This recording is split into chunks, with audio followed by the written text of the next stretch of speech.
আজ আমরা negative interrogative অর্থাৎ নাবাচক বাক্যকে কীভাবে প্রশ্নবোধক বাক্যে পরিবর্তন করতে হয় সে সম্পর্কে জানব।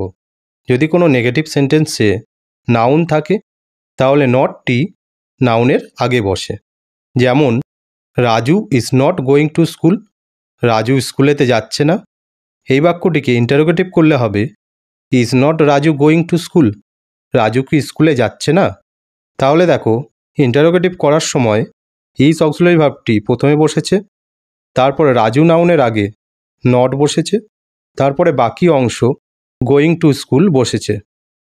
পরবর্তী বাক্যে Deepak does not play football, Deepak football খেলে না। এই বাক্যটিকে ইন্টারোগেটিভ করলে হবে does not Deepak play football, Deepak কি ফুটবল খেলে না। তাহলে এই বাক্যটিতেও ইন্টারোগেটিভ করার সময় ডাজ অক্সিলারি ভার্বটি প্রথমে বসেছে, তারপরে দীপক নাউনের আগে নট বসেছে, তারপরে বাকি অংশ প্লে ফুটবল বসেছে। যদি কোনো নেগেটিভ সেন্টেন্সে প্রোনাউন থাকে তাহলে নটটি প্রোনাউনের পরে বসে। যেমন he is not reading book, সে বই পড়ছে না। এই বাক্যটিকে ইন্টারোগেটিভ করলে হবে is he not reading book, সে কি বই পড়ছে না। তাহলে দেখো, ইন্টারোগেটিভ করার সময় ইজ অক্সিলারি ভার্বটি প্রথমে বসেছে, তারপরে হি প্রোনাউনের পরে নট বসেছে, তারপরে বাকি অংশ রিডিং বুক বসেছে। পরবর্তী বাক্যে he does not like sweets, সে মিষ্টি পছন্দ করে না। এই বাক্যটিকে ইন্টারোগেটিভ করলে হবে does he not like sweets, সে কি মিষ্টি পছন্দ করে না।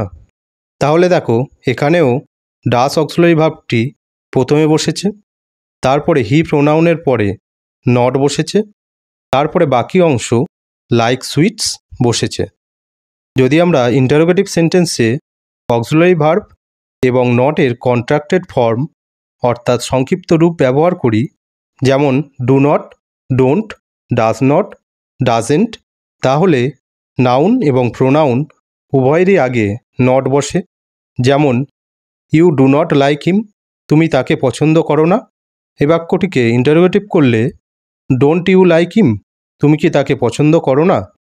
তাহলে এখানে ডু অক্সিলারি ভার্ব এবং নটের কন্ট্রাক্টেড ফর্ম ডোন্ট বসেছে ইউ প্রোনাউনের আগে, তারপরে বাকি অংশ লাইক হিম বসেছে। পরবর্তী বাক্যে this bird does not sing, এই পাখিটি গান গায় না। এই বাক্যটিকে ইন্টারোগেটিভ করলে হবে ডাজেন্ট দিস বার্ড সিং, এই পাখিটি কি গান গায় না। তাহলে দেখো, এখানে ডাজ এবং নটের কন্ট্রাক্টেড ফর্ম ডাজেন্ট বসেছে দিস বার্ড নাউনটির আগে, তারপরে বাকি অংশ সিং বসেছে।